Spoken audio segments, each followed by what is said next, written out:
So here's the thing. I left home at 17. Wow. Yeah. So I was with my grandma because I had problems at home. So what's the one successful relationship you've seen then?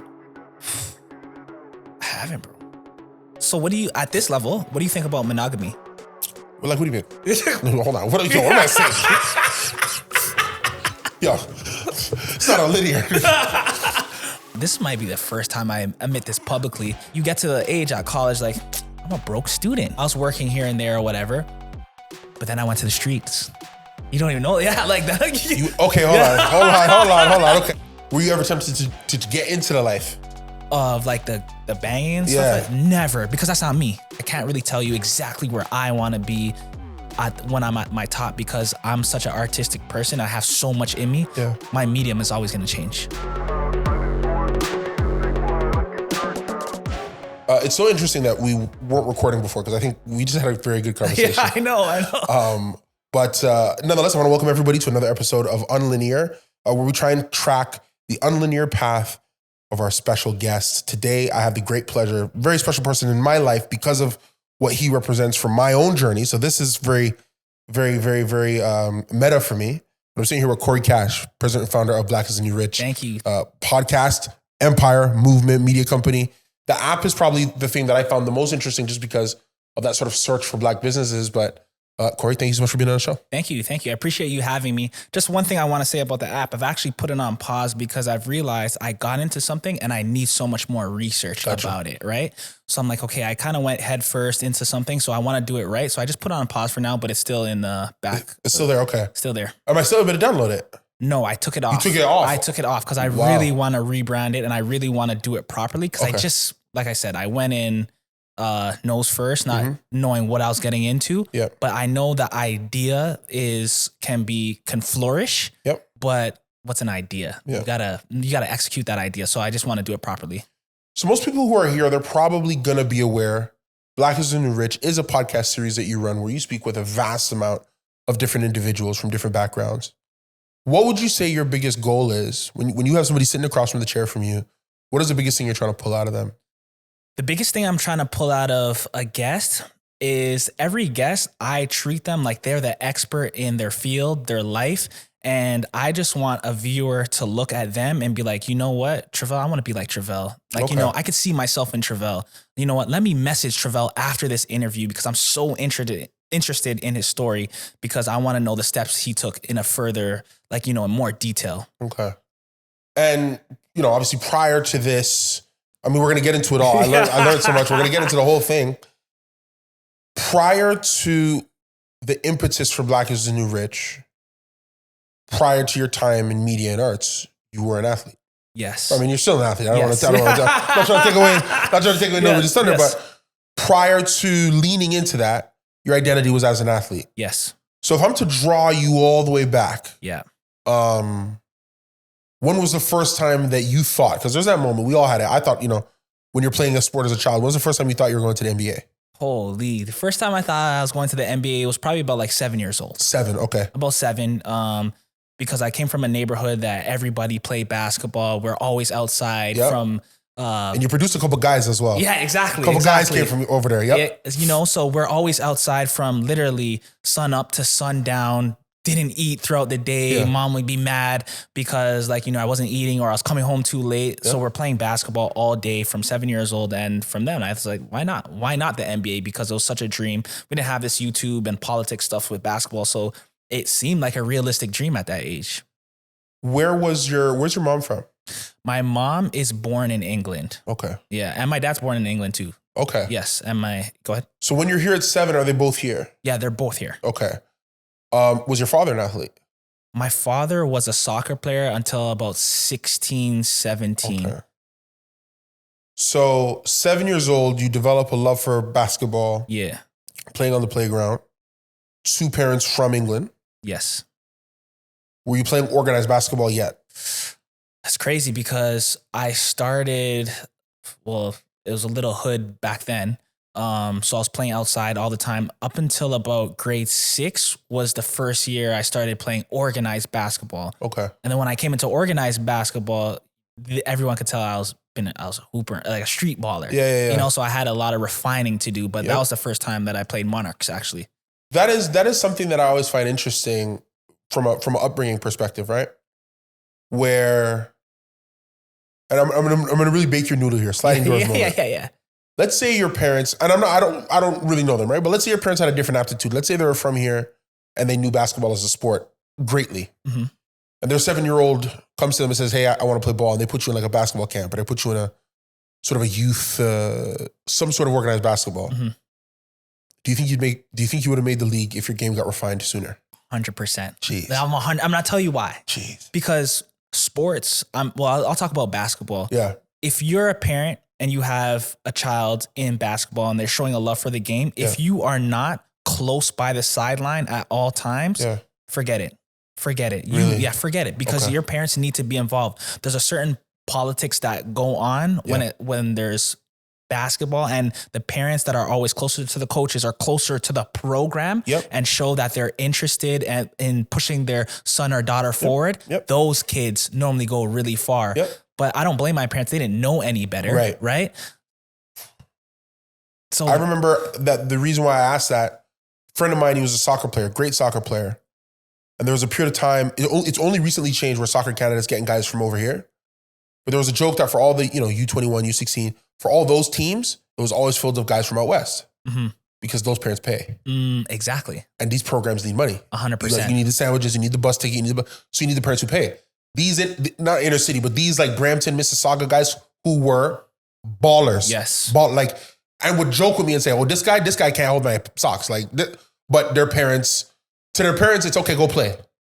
How much is the fee? And they go, and there's not that extra level of engagement.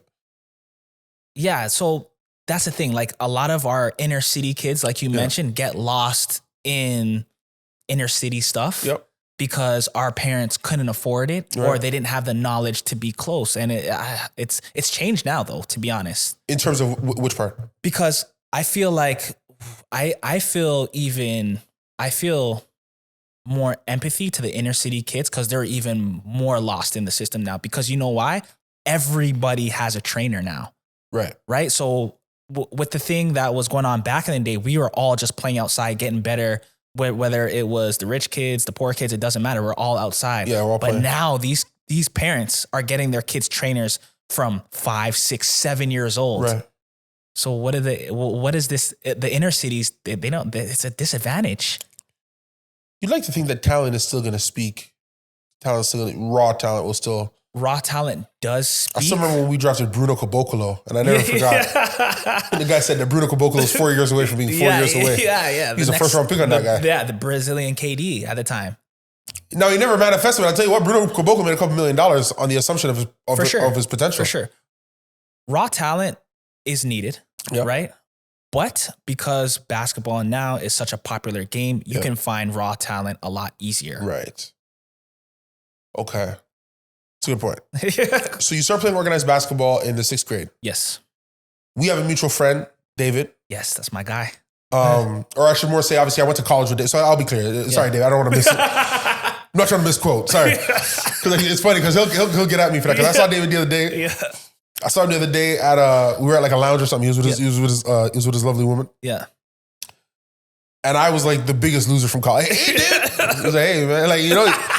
100% David wishes he had security. So let me not misrepresent it. But my alma mater is York University, and I went to York University when David Tyndale was the man. Tu Rauch was in his senior season. Yes. David Tyndale came in as a freshman. Yeah. And crazy thing is, Tu Rauch plays point guard, David Tyndale plays point guard. He comes in.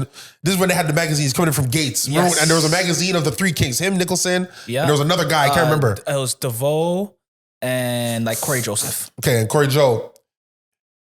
David Tyndale comes to York and it's like, yo, he's the one from Mississauga, but who's going to play point guard? Because it's Toots' team. Mm-hmm. And at the time, I'm playing football. So you kind of hear about, you hear the stories with the athletes. You hear about, because when we're coming to the tail end of our season, training camp is started for basketball, guys are getting ready to play. And we used to have an athlete gym at York. Yes. And you'd hear the stuff of legend David Tyndale in the athletes gym going nuts. No, I'm the best. Yeah. So people think, man, this guy, and David Tyndale has, sorry again, short man syndrome. Yeah. Because, but And I think it's like by game 3, David Chin was a point guard, 2 guards playing shooting guard. Yeah, just like that. Just like that. You know? So what's it like? So that is my experience with him as a grown guy, a finished article. Yeah.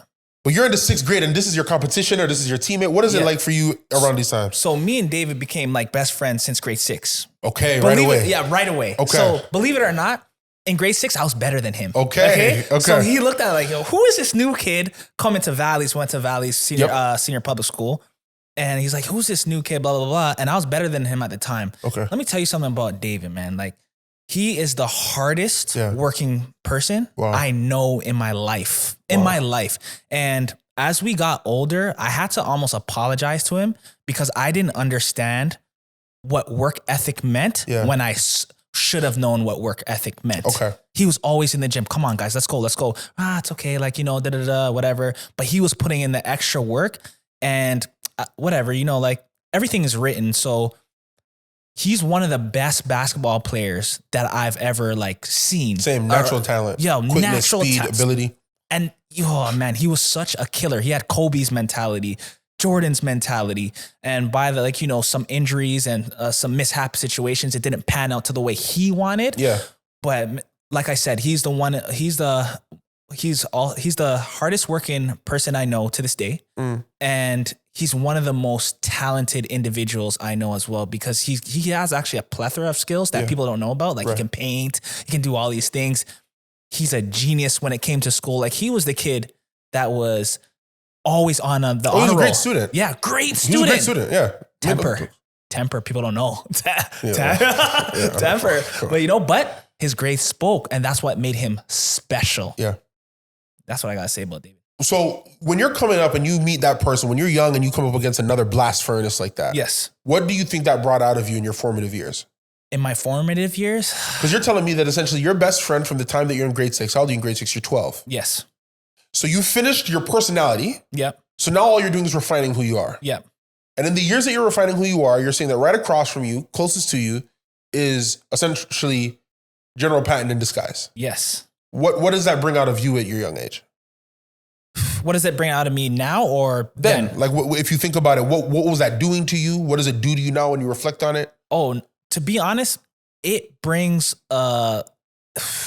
man, like I say, like David feels like we're the same age, but he feels like my bigger brother. Wow. Because he was so mature about life from such a young age on how to take care of the details in life. Okay. So seeing that very close every single day, again, I didn't necessarily appreciate it as I appreciate it now, but it was still building a work ethic that I have now today, even though I didn't quite get it, but I get it now.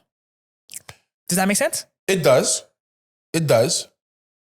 I think the reason why I'm thinking what it brings out of you is because there's an adaptability that you have, right? And we're gonna get to it, but what I'm tracking here is, you're 7 years old and you think you're gonna go to the NBA. Yeah. You get to the 6th grade and you show up and you naturally, out of bed, are better than who you're saying is the hardest working player. Yeah. From the age then of grade 6 all the way to grade 12. Yes. You essentially watch a person that you were better than improve and improve. Become way better than me. And improve. Okay. Now I'm just thinking myself, what that would do to me psychologically, because I think I'm going to the NBA and this guy has caught and now passed me and I can't catch him. Yeah, no. In my mind, that is going to do something to me. Yes, but here's where my fault comes in. I believe there's something that happened. I don't exactly know when, but my love for the game started to diminish. Wow. I don't know if it was grade 10, I got cut from the Monarchs and it was a BS cut. Everyone knew it was a mistake. Yeah, everyone knew it was a mistake. So I started to, I don't know, I didn't love the game as much. So that's why I wasn't paying attention how I should have been to his craft or what he was doing or the steps he was taking. Because from then, it started to diminish the love for the game, to be honest. So when did you decide that you weren't going to the NBA? Grade 10, grade 11. So the Monarchs thing. Yeah, that was the thing. Like, wow, okay, well, what do I do now? What'd your parents say to you at that time? See, I didn't really have the closest relationship with my parents. Okay. than when it came to sports. So it was just like not something that wasn't talked about. Literally, David's parents kind of took me under their wing when it came to sports. They took me to the games. So we didn't have those type of conversations. So I always felt lost in sports. Yes, I was good. Everyone knew I was, I could play. But like I said, sports got lost in that grade 10 area, grade 10 era, because I don't know. I just didn't know where I was going with it. So at grade 10, you're 15. Am I getting my numbers right? Grade 10, you're 15 years old. So this is something you've wanted to do since you were 7.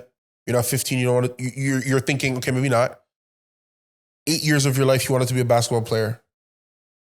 But I still did. Don't get me wrong. I still did. Okay, then so let's. Yeah, I still did. But I felt like I'm a black or white person. Yep. But I was in a gray area, which ultimately makes me feel very uncomfortable. I understand. Right? So I just didn't know.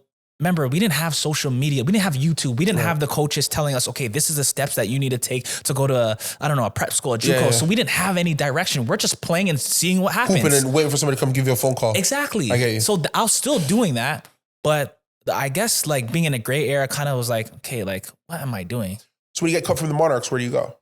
I just played school ball that year. Okay. I didn't play any rep ball. That's the first time I got cut from a rep team. That was devastating, especially to who I got cut for. It was crazy. No, I don't know. Is it shade if we say who it was? I know. I don't. To be honest, I don't remember who their name was. Okay. But they were garbage. Okay. I couldn't believe it. And that whole year, everyone knew. Like, no, there's no way. That was detrimental. Now that I think about it. So so that's the thing. Structures holding you down, politics. Because now, you strike me as a very charismatic political person.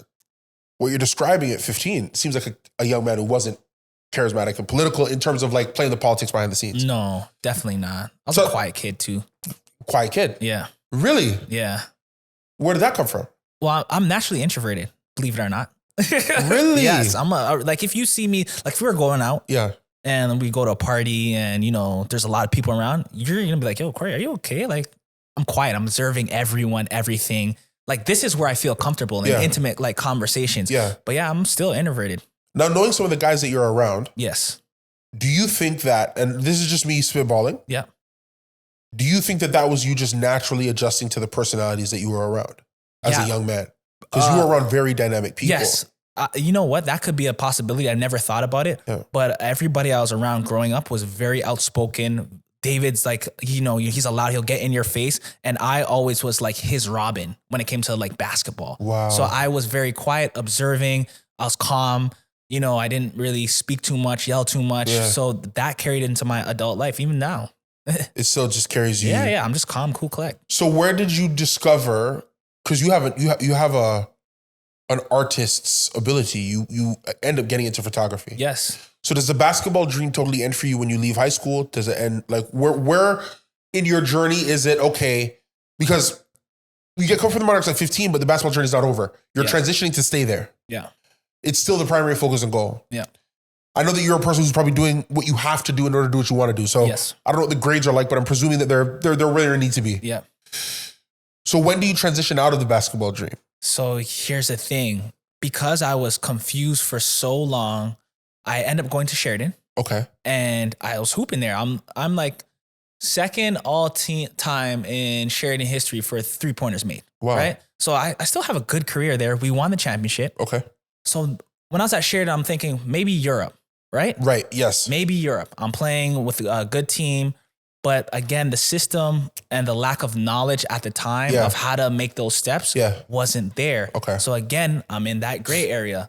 And then you get to the age at college, like, I'm a broke student. Yeah. So, I was working here and there or whatever. But then I went to the streets. You don't even know. Yeah, like that. Hold on. Okay. Go ahead.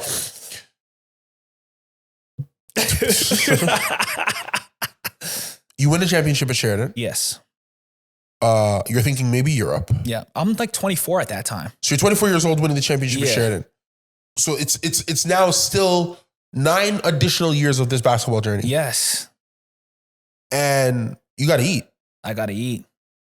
And basketball requires training. It requires a schedule that probably isn't conducive to the most traditional forms of employment. Yes, exactly. And you got to eat. Yeah, and people don't know this. So Go you ahead. go. So you go. You see, you go to the streets. Yeah, people don't realize. I don't. This might be the first time I admit this publicly, but the second half of my last season at Sheridan, I started trapping from then. Yeah, while I was in school. So okay, so for those who know me, I'm a young I'm a young sheltered guy, right? Yeah. I remember the first time. I don't even know if I should say this. I'm gonna have to cut this. But I used to go up down by Ossington. Yes. For bigs or wraps, Randy's Patties and things. Okay. You know that area, right? Yeah. Right off of when you come off the highway, right when you come off the alley, you take a right, and you're like Little Jamaica. Yeah. For many years, and you know the guys who always jerking the chicken late night, right? Yeah. Bro, for many years, I would just go there calmly. It was a bedroom of mine in college Gotta be who careful. pointed to the white door and said, "Yo, that's a trap house." Yeah. And I didn't know that. Yeah. And I was 24. Yeah. I remember finding out what that door was alarming to me. Yeah. And I never thought of going in. So there's a moment where you get shown a door and you go through it. Yes, for sure. How does that happen? So, okay, so I'll bring it back. Before I started that, Yeah. I was introduced to it probably in high school because I have family members that were involved too. Got you. Right. So they would bring me to the trap house and I used to see it, but I wasn't doing anything. Yeah. But I was familiar with it. Yeah. Right. So I guess that was the first seed that planted because I was involved. I seen it. I seen what was going on. I see the people. I see both sides. Yeah. You know, and I seen the money that was being made too. Yeah. And yeah, that was high school. So, but I never acted on it then at all. And I guess then when I got to college, plus some of the friends that was, you know, where I grew up or how I grew up kind of thing, they were kind of involved in those type of things too. So I was like, oh, fast money. I did basics. I did Palladium. Yeah. That's not cutting it anymore. Yeah. So let's step it up a little bit. And I'm tired of being like this broke student. So you go to a family member or you go to a friend? At the time I go to a friend. Go to a friend and say, Yes. yo, I'm ready to work. Yeah. Actually, to be honest, me and a friend, like I have a friend on. I'm not gonna even say. Yeah, his name, we're not doing no names. Hey, we're not doing no names over here. You know what? Yeah. There's a friend on the team that we're doing it together. So Okay. we're doing our thing. And you're pushing the students? Sorry? You're pushing the students, or you guys were going like downtown and thing? No. We had our own. Like it was totally away from school. Like Really? we had our own. So you knew enough to not operate where you were. Yeah. No, never. We operated in other cities. Sometimes we went to Vancouver for a trip. Like, Really? yeah, it was crazy. So when you go to Vancouver, are you traveling with it? So no. What had happened is that we had a setup over there, and then actually with Sheridan, we had our championships one year in Sheridan. In Vancouver. So it just made sense that we just did our own thing out there too. When you said that you were making a bit of money, Yeah, what's the most amount of money you say you'd made in a month? bro. Let me. Okay, so.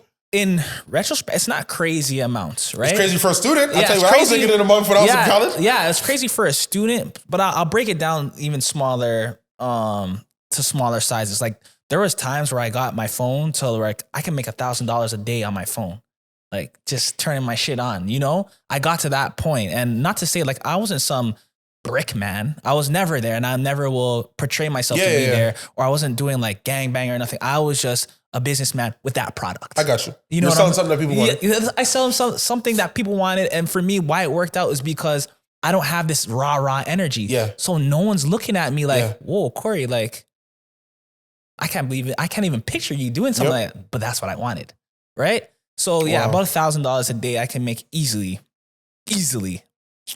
Were you ever tempted to get into the life of like the banging and stuff? Like, never, because that's not me. I know one thing about me is I knew my lane. At the end of the day, I'm not into that banging stuff. Like, you know, like holding gun. Bro, take that away from me. I'm good. You don't need the machine. You're just here. Yeah, I'm not. I don't have beef like that. I'm not protecting an area. That's just not my lane. So yourself and a friend have a situation, a setup. You're doing it obviously because you got to eat.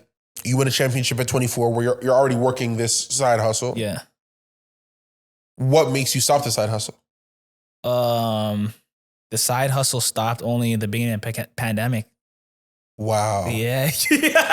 Wow. Yeah. To be honest with you, like. So it stopped because people stopped going outside. Stop going outside. And it was I already had picked up the photography then. Yeah. And I was just at the age where it's like, okay, Cory, what are you doing? What are we doing? What are we doing? But here's the thing. I stopped cold turkey with no real skills on, or no real knowledge on like finances. So I fucked off a lot of my money.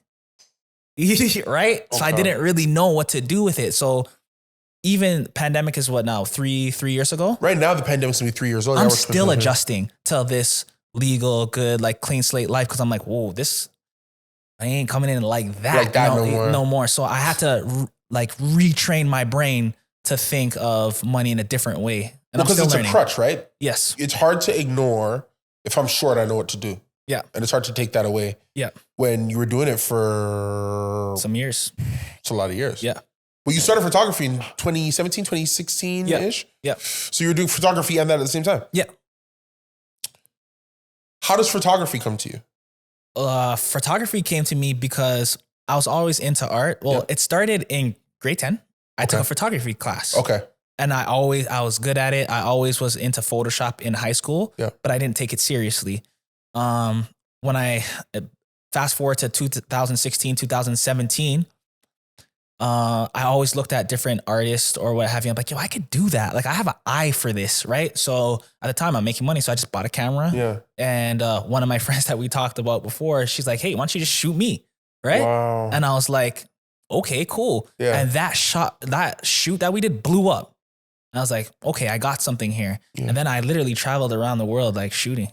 Wow. Yeah, it's crazy. Which at this point is obviously now social media is a thing. It is a thing, yeah. Which is what you're using then to, so the thing that kept you from your basketball journey probably accelerates you in your photography journey. 100%. Because you're pretty active on social media. I feel like you understand the tricks. Yep.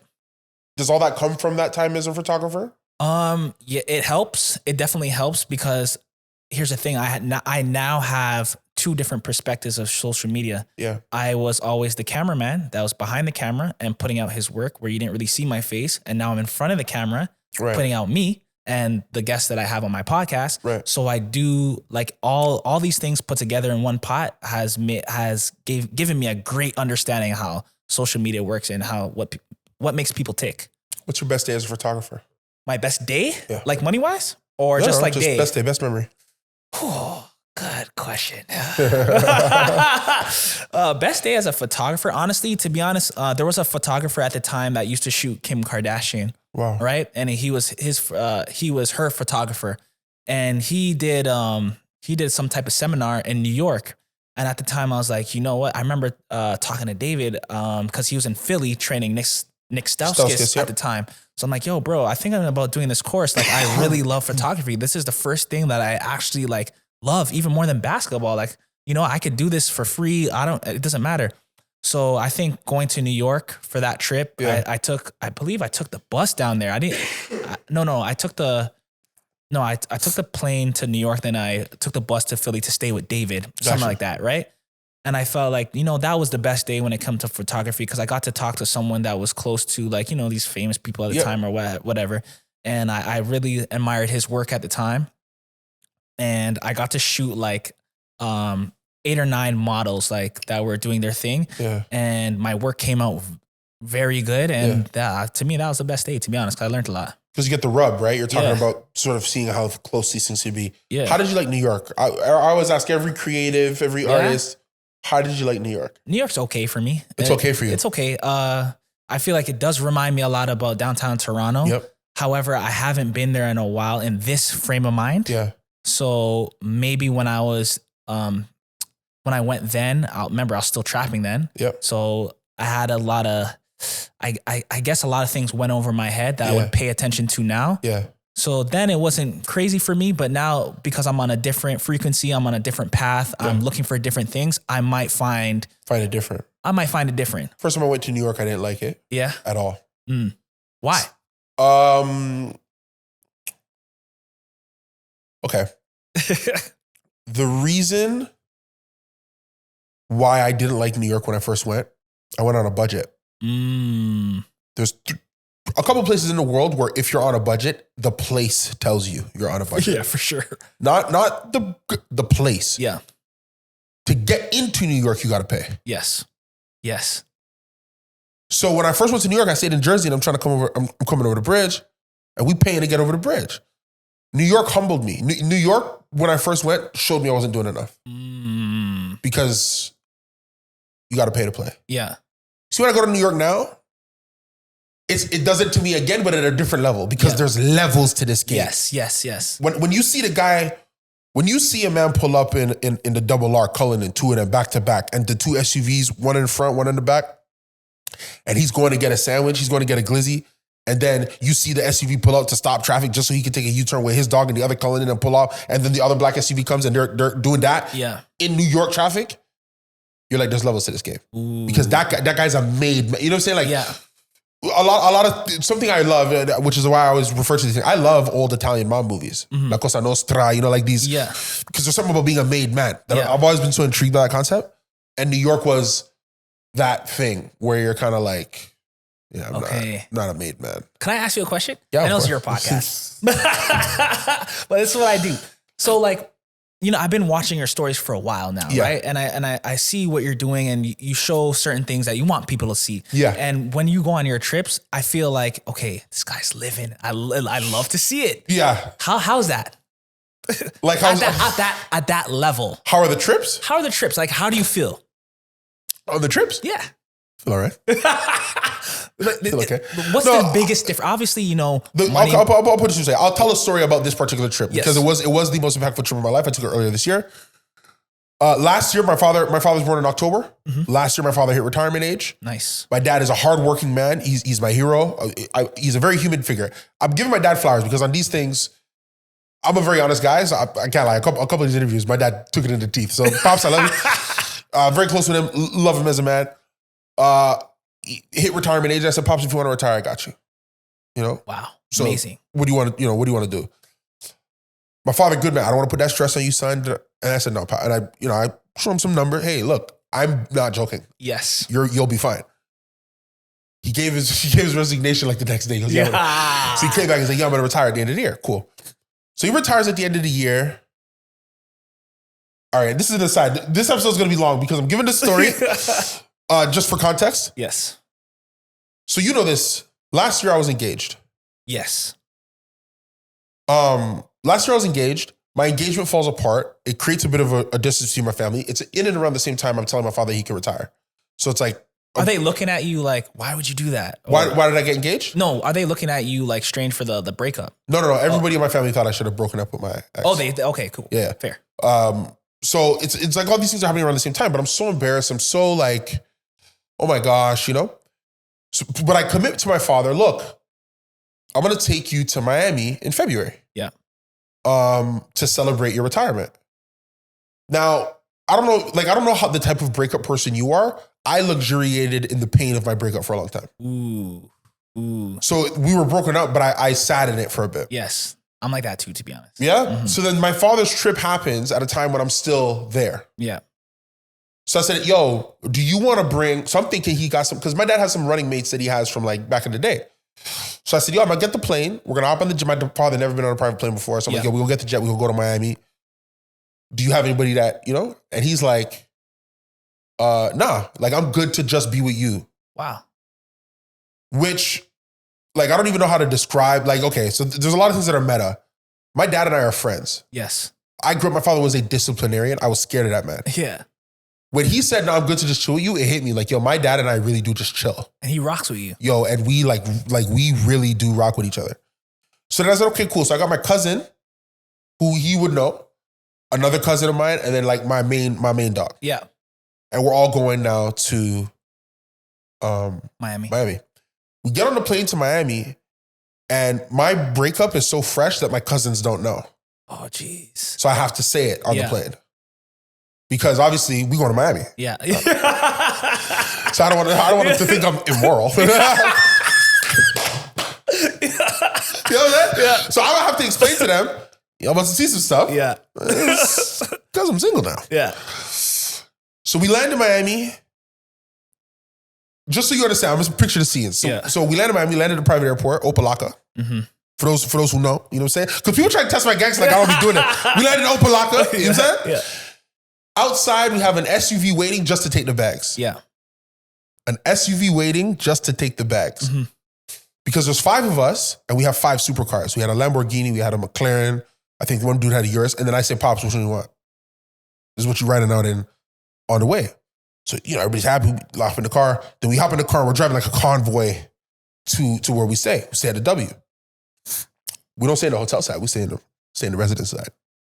The penthouse of the residence side. Yeah. I've been back to welcome back, Travell. He's like, yo, this is how they know you out here. And we're out there for 4 days. That is the most fulfilling trip of my life. Because what I notice a lot that happens with people, and I'm not against it, like, because I get it, like, dudes will get on and they're spending their money on the women that weren't there in the beginning. Yeah.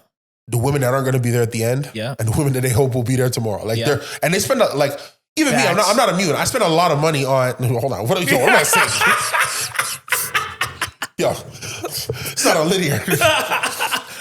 You have your fun. You spend a lot of money on frivolous things. Yes. For me to spend that much on a focused, this is for my dad. Yeah. Bro, we took a boat out. We went to Bimini. We did crazy stuff. Yeah. And he appreciated it so much. Wow, bro. And then there was a moment where like, it was like seeing him see me as his son. Yeah. As like a moment of like, dude, what the hell? Yeah. You know? Yeah. And that's rewarding. So that trip is like, rewarding. That trip is rewarding. Seeing my dad, like, me and my pops at the hookah lounge. My pop, I didn't even know my dad knew how to smoke hookah. He chilling with hookah. My dad has game still, like, and in Miami, like, no disrespect, but he looks good for his age. Yeah. And we're obviously out there. I got him, he has a chain on and stuff, so we're chilling.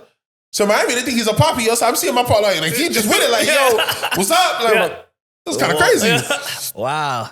It was mad. So I want to know, like, I asked Tafari the same question. Yeah. Being where you are now, right? Did Tafari tell you about when we went to Miami? No, he didn't tell me. But I seen it on the stories. Actually, no. Is it you who he told when he said, I took investors in Hutsie and we went truck to the plane to the truck? No, that was you? Okay, that's right. Okay, cool.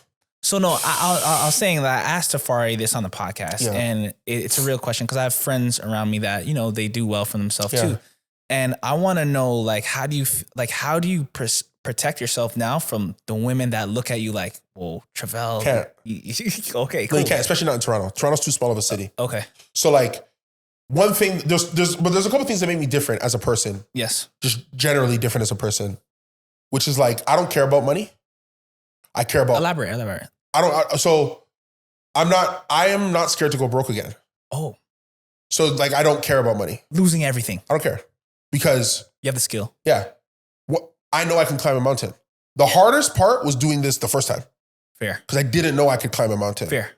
Then the hard part that some people think is the frustration of having to climb a mountain again. Once you've already been there, they think it's embarrassing. That doesn't annoy me because I'm planning to continue climbing. I have not yet arrived. I'm nowhere. Yeah. I'm nowhere. So I don't care about money because I'm nowhere. Fair. I care about achieving additional skills, having additional wisdom, helping additional people, being of additional quality. Like I care about capacity and skill and success and emphasis, right? The truth is that if you get rich enough, you don't need the money because people just start giving you things anyway. Yes. So I actually don't care. I don't care about the money. Yeah. So when a woman comes around, it sounds crazy. It's gonna be a 2-hour episode. I had this conversation with my friends the other day. Yes. Okay. We were talking about what's a simp play. Yeah. Right? What's simping? And I'm of the opinion, if your money's long enough, you can't simp. I think so too. If my money's long enough, I can't simp. So yeah, if she asks. Right? If you ask and you're nice to me, and I think that we're like cool, have it. Yeah. True. But does that ever get frustrating? Because you're like, who? But it's like it's never not been frustrating. I've never met a woman who didn't want what I had that was of value. Ooh. Whether it was money or not, right? So before, okay, I'll put it to you this way. Before when I was in college and I had an exam the next day, and it's 11 p.m., but a home girl of mine knows I give good advice and she calls me at 11:30 and we stay on the phone till 4 a.m., that was equally frustrating. Yeah, fair. But I have it. It's of value. I'm so sorry. I know you have an exam, but I need your help. Yeah. Okay. I've always been I was never the guy that said, no, don't talk to me right now. I have an exam tomorrow. So at this level, what do you think about monogamy? Like, what do you mean? like just settling down with one person. So here's what I'll say. When you can so much of my view on that, I thank my mother immensely because she raised me in church. Fair. That is my view on monogamy has been indoctrinated. Okay. But the only reason I'm monogamous is because I think if I wasn't, it would cost me my eternal soul. Fair. So it's a soul thing for you. Yeah, I want to go to heaven. Yeah. Like I want to live well. I want to go to heaven. I want to have a family. Yes. I think raising a child under the ire of monogamy is better. Yeah, so do I. And I would love to do that. If I was not, what? It's gonna be a 2-hour episode. If I knew I was never gonna get married, yeah.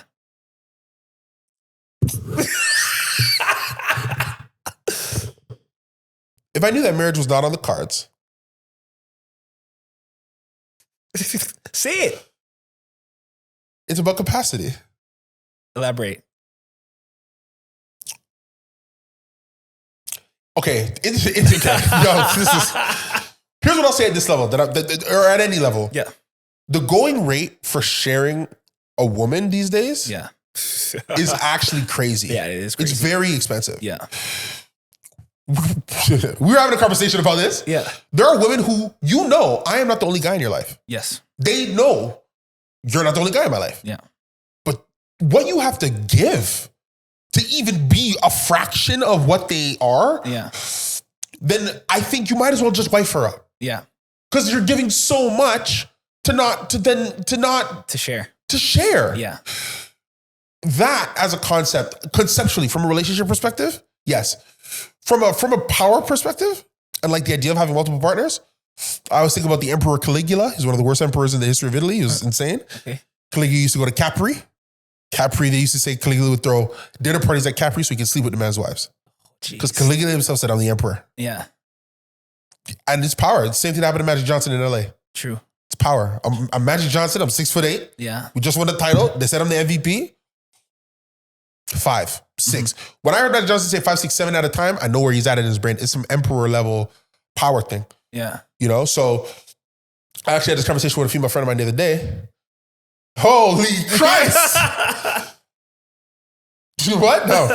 But yeah, I think it's a power capacity thing. I think my mentality on that from an open-ended conversational perspective is probably wide open. But my perspective sort of, if I'm in a relationship, I want a partner. Mm-hmm. If I'm a partner, you can't be part-time. What do you look for in a partner if you are ready to settle it down? Because I ask this because, I picture myself having a certain type of wealth, right? Yeah. And when I was younger, I always used to be like, oh, I want an entrepreneur, but I really don't care about any of that now, to be honest. I really want a super nurturer, someone that's caring, loving, and that can hold down the house. Not to say I won't do anything, but just so we can actually raise children and not raise them off of YouTube. So that's what I would think I would look for when I'm at that stage. What about you? When I was younger, I wanted an entrepreneur. Mm-hmm. The journey to here, realizing that I don't need, because my mom is kind of like, really, come on, go get it. So I think I was trying to replicate that. True. But I don't need that because I have that. Yeah. So what I say to my friends is if I was to settle down, I'd want a woman who could rub my back and get me elected. Yeah. Yeah. Okay. Just a woman who can rub my back and get me elected. Fair. Right. So, I don't know what that looks like. I'm also very jaded these days. Another thing that I've noticed, and I'll ask you this question. Yeah. Because I know some people who operate in artistic spaces and they see women a lot. Yes. Because when I was a musician, I talked to women a lot. Yeah. There's a perspective of the game that makes me numb to things. For sure. As it pertains to relationships, do you find yourself feeling less or more than you used to? I definitely feel less. Yeah. Only because I feel like I was exposed to too much. Yeah. And I was exposed to a lot before any of my friends had fame. Yeah. Probably since I was grade 7, to be honest. Wow. I was exposed to so much where like I'll just say it, our goals back then was to see who can smash the most girls. Yeah. And having that mentality for you grew up in Mississauga, right? Yeah. That's a Saga man story, man. It's a Saga man story right there. Yeah. So being hardwired that way for so long, you see a lot. Yep. You see a lot of personalities, and then you start tripping yourself out about women. Oh, who can I trust? Why would I trust her? This, that, the third. So definitely less. I still deal with those repercussions to this day. Really? Yeah, for sure. Because it's just like there's a trust factor that I place on someone else, Yeah. but it's really coming from myself. Yeah, but I think so. When will you graduate from beating yourself up for young decisions? I think I'm transitioning now. I don't think it's like a hard stop. It just comes with maturing, trusting myself more when it comes to situations and kind of like, just experiencing new things. Because when we're younger, we were only taught one way of thinking. My older heads was like, girls, girls, girls, just see who you can smash the most, girls, girls, girls, girls, girls. But now it's just like, that was terrible advice, So it's a transition that I'm going through right now, even at my age. What was your father like? Was your father a womanizer? If he does see this, he did definitely get a lot of. He's married now, and you know what? I do say that. You know what? I do say this. I'm like, my pops got married around like 44, right? Really? Yeah. Okay. So my pops got married at 44, and I have the utmost respect for him now. Okay. When he's always had a good job, he's always like, he's always provided and stuff like that. Even though we had a rough upbringing at the start or whatever, but I did see a lot of women growing up, right? And that obviously implanted a seed from young. I see my dad doing it. I see my friends doing it. I'm hearing about my dad from other people. Like, he was definitely a womanizer. And I'll tell you a little story. Like, my grandfather was Guyanese, right? And the first time I met my Guyanese family was in grade 10. My grandfather had already passed. And my older cousins, I call them my aunts because they're a lot older than me, they were like, listen, I'm going to tell you about your family history. Like, all the men are womanizers. Like, all of them. Like, so me knowing that, like, from like 2010, I started to try to think a little bit different. Like, okay, I understand, like, this is how we move. Like, literally, they told me that when you go to Guyana, make sure you ask like the family lineage, because there's a lot of unknown kids out here. Right? So that's what? Yeah. Because my great uncle has 19 kids.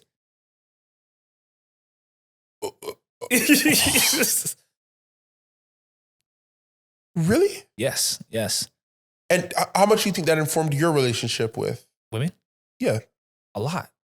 Because I haven't seen, my mom and my dad were never together.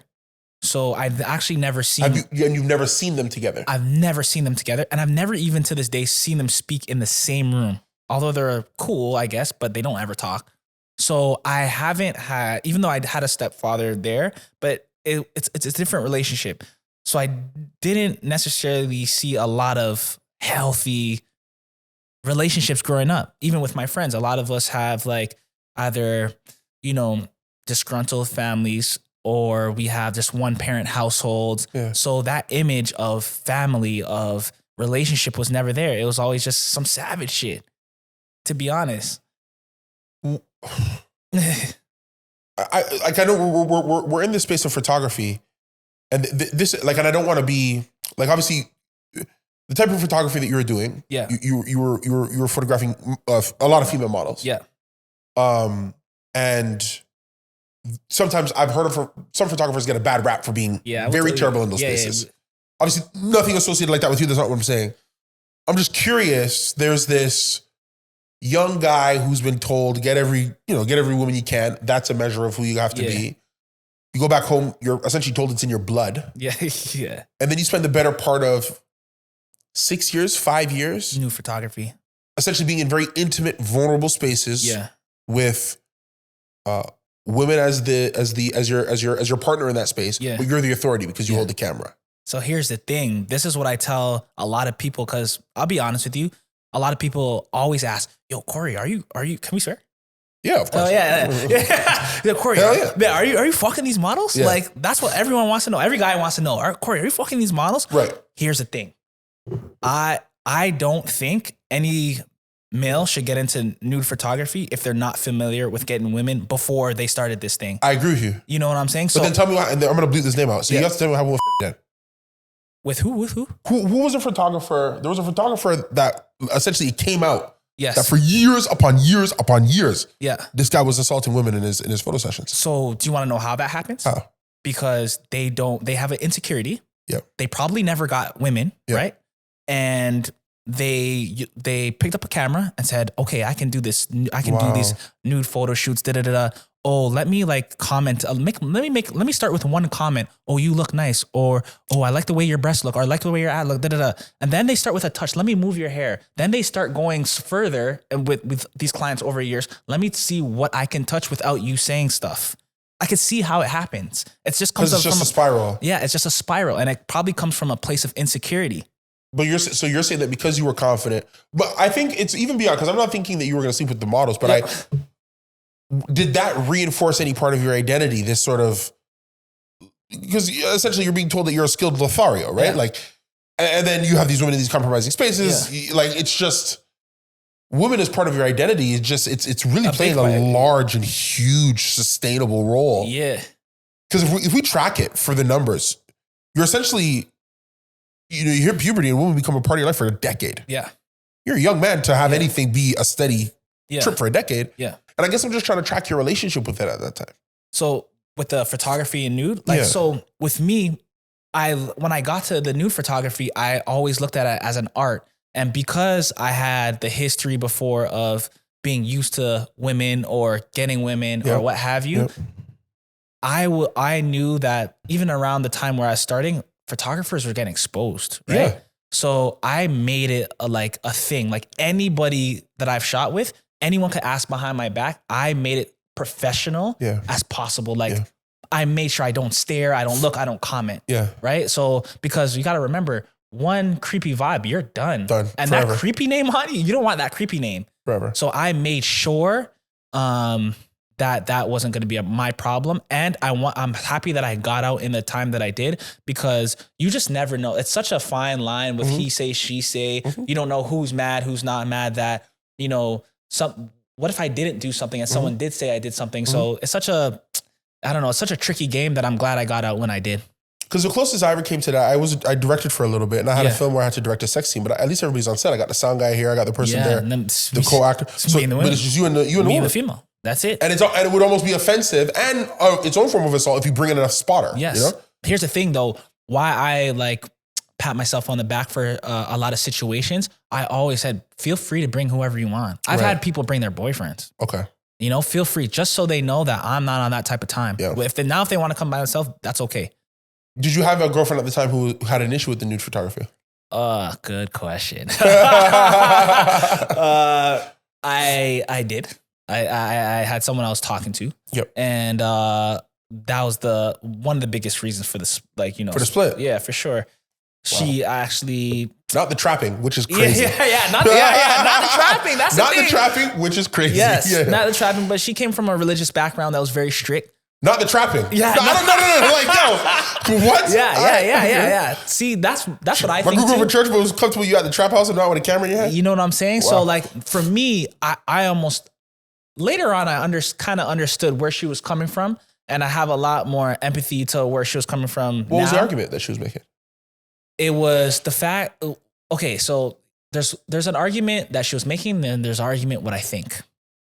Okay. Let's two different things. So the argument what she was making is I did something so drastic without consulting, even saying, hey, this is what I'm going to do now. Okay. What I think is when it was coming out, it's the image that would now be placed on her as well. And how it makes her look. Yes. And I can understand that because she was a straight person, university, good job, this, that, the third. And I can understand how now this can affect your image. Yeah. Right? Yeah.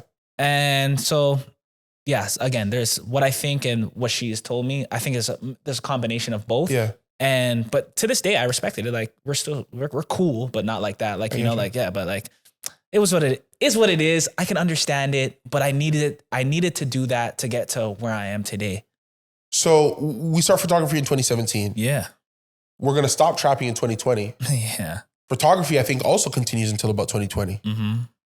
And then you have, obviously the world pauses. Yeah. And you have a moment to also pause and take a reflection, take stock. Mm-hmm. You're an introverted person. You're a former athlete. Yeah. At this point in time, I think, because I'm just thinking about the people closest to you, right? David, I think, has already transitioned to real estate in and around that time, or is getting ready to do so. Two did the real estate. Did the real estate, sorry.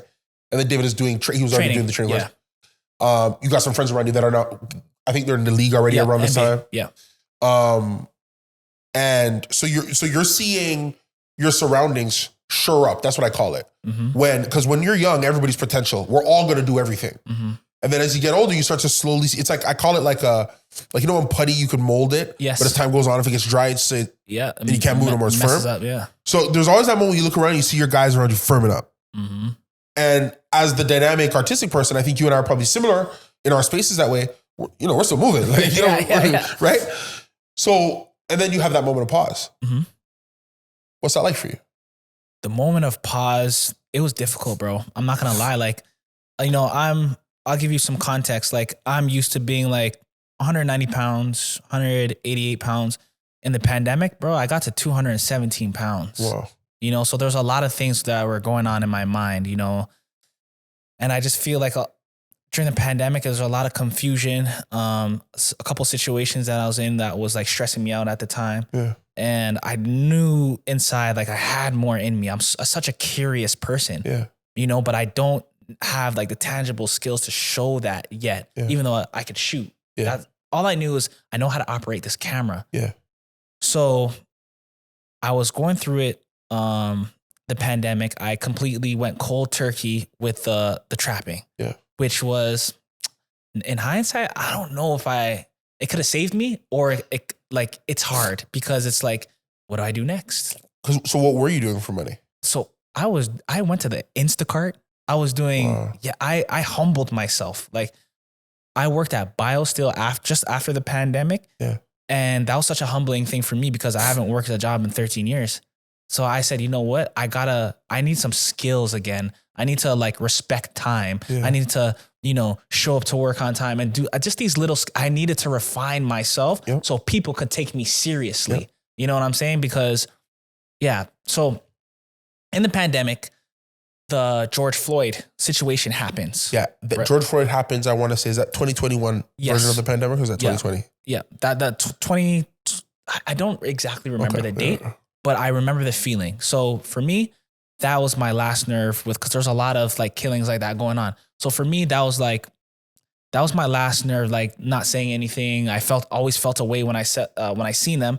And for me, I'm not the march up and down type of person in the street. I'm not like, that's not me. That's not how I want to do things. So I was like, that's where the birth of Black is the New Rich came, literally from George Floyd, because I was like, what way can I like help the community, but also help myself as well? Because I deemed myself at the time financially illiterate. So I was like, okay, now let me bring on these successful entrepreneurs that I can pick their brain, learn, write in person, and then still give back to the community.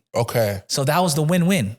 And that's how, like, that was the transformation that happened in the pandemic that I'm still dealing with now. Like, I'm still transforming now, right? So I'm still gaining these skills now. Who was your first guest? David. Wow. David. What'd you pick up from that conversation? I mean, because it's your best friend. You talked to him for years. Yeah. So what I picked up from that conversation, it was such a vulnerable conversation that it was like the first time that I could say, like, I felt his pain. Wow. I felt his pain. And what I mean by that, because he's been through so much with this game of basketball, love, hate, dark times, light times. And I went talking to him. I was just like, bro, I almost, because I went to Sheridan, he went to York. I'm like, I apologize that like I wasn't like, I didn't check in on you even more. So that's what I got from that first one. That was impactful. Really? Yeah, for sure. Because you kind of seen your friend in a different light. He was telling his story on his terms, even though I knew everything that he was saying. But I was like, man, I see it. I can feel you right now. If you were to have a vision, for, I'm going to say twofold. Okay. Both yourself as an individual and Black is the New Rich as a movement.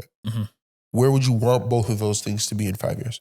In terms of Black is the New Rich, I really feel like, okay, I'll be honest with you. Like, I'm tired of like all the podcasts, the shows that are just like clout chasing, like men versus women, women versus men, garbage, you know? So like, I really see Black is Rich as a hub, as a network, like the Revolt TV having a bunch of shows underneath. Yeah. And we're just pushing this media all together, Yeah. whether like, you know, just whether it could be any type of show that's pushing our narrative forward, but our narrative is told by us. Yeah.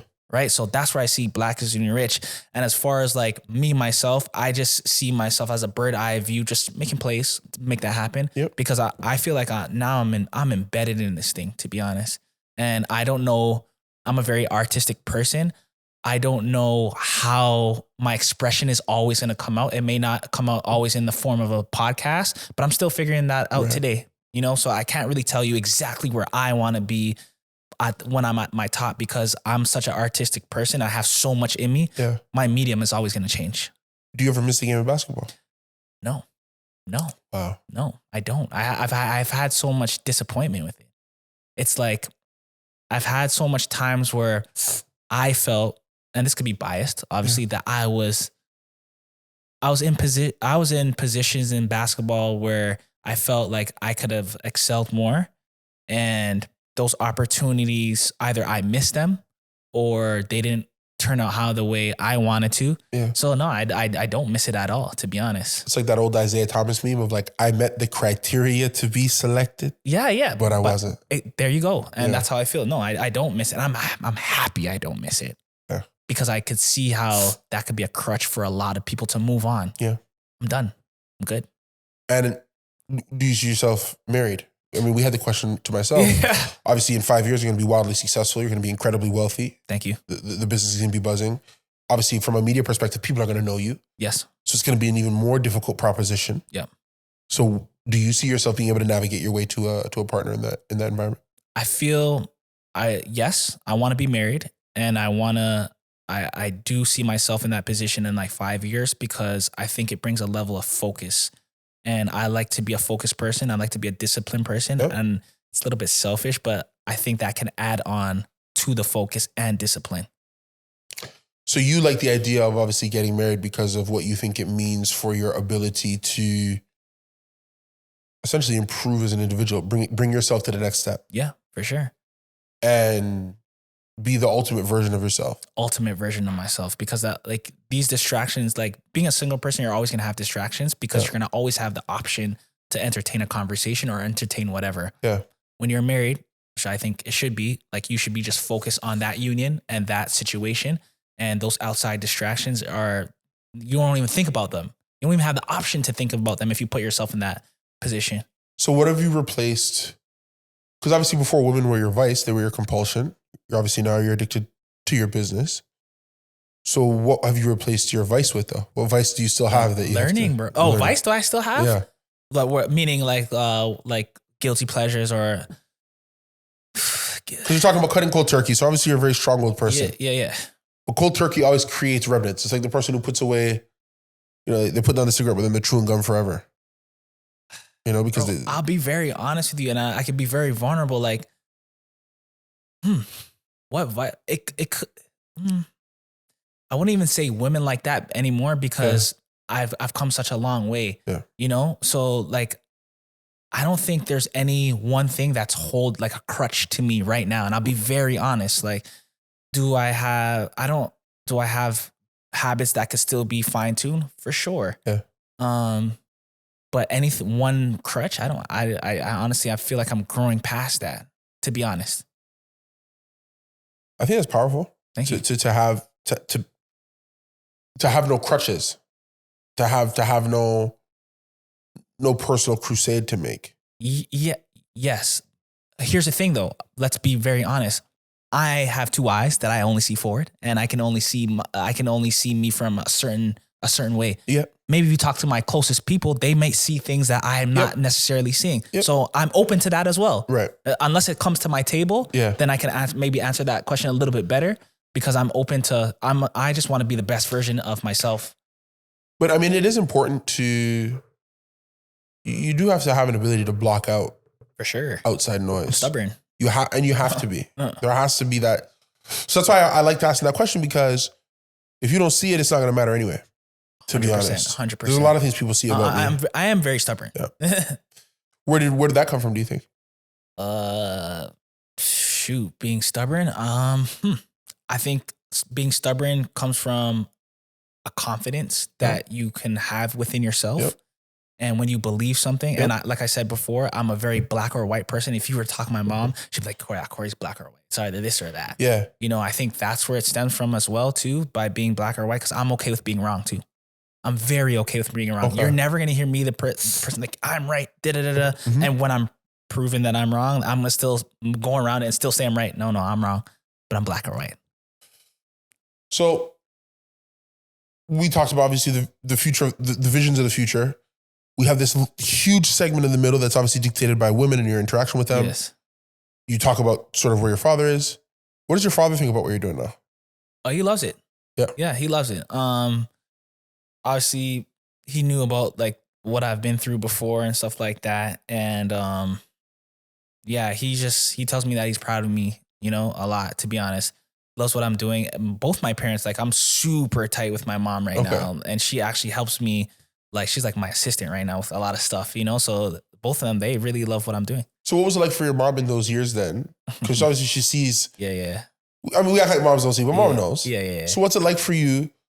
I mean, technically she was a victim of a womanizer. She sees her son becoming one. What were those years like for you guys?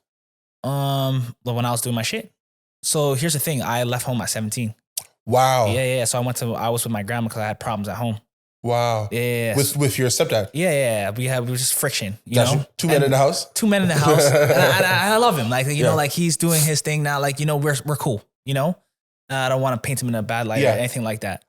So I left at 17. So I was like, for my mom, it was like she knew what I was doing. But because she didn't see it every day, it probably didn't impact her as much as it would if she see me doing my thing every day. Really? Yeah, because I was doing it out of my grandma's crib, really. Really? Yeah. Wow. Even my grandma knew too, but she just prayed for me. Kind of, she's like faith-based grandma. Yeah. She'll just pray for me, and hopefully, hoping that I'm safe and stuff like that. Wow. Yeah. So, have you ever talked to your mom about like those years? Have you ever had that moment where you said, "Hey, Ma, look, this is where I was at. This is what." Oh, for sure. Just it's not more about like what I was doing at the time. It was more of how I was raised, and I expressed certain things that I didn't like growing up. Yep. And she was very open, and she was she took accountability for some things, like, but also like we both came to the conclusion that she didn't have the tools to learn certain things about parenting at the time, right? Mm-hmm. And I've forgiven both of my parents because, you know, they both had more kids, and I seen how they raised the other kids, and I'm like, you know, I super respect how they raised all my siblings. So that's how I know, like, you know, they've changed or they've learned this parenting thing in a better, because parenting is the hardest job ever. So what's the one successful relationship you've seen then? I haven't, bro. Like my mom and my stepdad, don't get me wrong, they've been together for 30 years. Okay. Wow. That's good. Yeah, that's a good percent. But because there was friction at home, I couldn't appreciate it like that. Okay. Makes sense? So I haven't. So I'm trying to build that now to see like, okay, what does a successful relationship look like? Or how should a man move? Like, I'll give you an example. Yeah. I did a video shoot of something called Eternal Sisters. It's like a faith-based girl group. Yep. And the host of it, her fiance was there, right? And just the way, like, he was an ex-football player or whatever, and just the way his mannerisms towards her and the people around, like, he was helping all the women up to the stage. He would, like, something would break, he would clean it up. He would be like, oh, babe, don't worry. Like, I got this, moving chair. Like, just the way he was handling himself as a man, I take those images. I'm like, okay, I need to add that to my arsenal. Yeah. You know what I'm saying? Because I didn't necessarily see this type of stuff growing up. Right. You know what I'm saying? So I'm taking bits and pieces from everywhere. So yeah, like, so you're learning through this sort of osmosis experience. Exactly. Okay. You have anything you want to plug? Anything coming up? I honestly, nothing new coming up, but just great conversations when it comes to the Black is New Rich podcast. Yep. I've opened the dialogue a little bit. Like, before it was just entrepreneurship type of stuff. Yep. Now I'm getting to people's like stories. Like, one of the most impactful podcasts that I had recently was a guy overcoming addiction. Whoa. He's even started crying on the show. If you go and look at those reels, bro, like he went from super skinny when he was doing super drugs, cocaine, whatever, to becoming ripped, no sex, absent. Yeah. He has a girlfriend, no drinking, no smoking, ripped, locked in, celebrity barber. Really? So those are the type of conversations I'm getting. Okay. So I'll say look out for those type of conversations. I have a lot more coming. I even have a conversation of a female. She went from Hindu to changing to Christianity. Oh. And it was the first time on the podcast that she, like, if her parents see it, that's the first time they'll probably ever heard it. Really? So yeah, look out for that. So she sort of revealed this faith change on the podcast. Pretty much. Even though like she talks about it in her story and stuff like that, but never really said, hey mom, I'm da-da-da-da-da. Do you, I mean, I know I'm going to circle back. Do you feel the weight of getting these people's stories out or do you know what I mean? Like these are very obscure, very niche. Do you feel an extra sense of care? Like somebody sits across from you, you talk to them, they give you the story. Do you feel an extra sense of care? I really want to put this out in the world. I really want this to be big. You need this platform. Yeah, honestly, I do. Like I take that on and I feel like I treat everybody like they're the biggest thing ever because in that moment they are. Right. So I do feel that extra care, extra weight that I'm telling their story or helping them tell their own story in the light that it should be told. Yeah. So I definitely hold that as a responsibility, to be honest. I always end with a questionnaire from Bernard Pivot, made famous by Inside the Actor Studio. Yeah. Couple quick questions. I don't always ask them all. Yeah. But because we're here, I figure we'll start with a couple softball ones. Yeah. What is your favorite word? My favorite word? Yeah. Black. What is your least favorite word? Can't. What turns you on? Learning something. What turns you off? Stagnant mind. What's your favorite curse word? Fuck. If you could pick, what profession other than your own would you like to try? A profession other than my own? Mm-hmm. I would have to say I might go far left, like something that's so different that I just want to know, like a day in the life, like how does your mind work like that? Probably like if I could like be a good golfer. Like so, like a pro golfer. Yeah, because I feel like you have to have a different level of focus Golf to get that little ball and the hole from that far. Golf is very hard. It's so annoying. Exactly. It's so annoying. You'll hit the ball the exact same way. It'll go somewhere totally different. Exactly. So annoying. And then, other than your own, what profession would you absolutely not want to try? Other than my a guy that freaking gives parking tickets. Nobody likes a parking ticket. It's such a thankless task. Yeah. And finally, if heaven exists, what would you want God to say when you pass through the pearly gates? I'm proud. You lived your mission. Like, here's what I think. This is just obviously everyone has their own interpretation. I believe like before we come to earth, like, you know, like we get to see like our potential of how we kind of could live out. And then when we go back up, we see that same piece of paper and where we stopped or where we measured. Yeah. And I just want to make sure I'm hitting the very top of my potential or what I have to do on this earth. Well, from my view, you're at least getting close. Cory Cash, I have to appreciate it. Thank you so much for coming. This is Unlinear. Stay tuned for other episodes. Please like, comment, and subscribe. Cory Cash, Black is in New York. Be sure to check out the podcast, check out the movement. This guy is someone that you need to know. Thank you guys so much. We'll see you next time.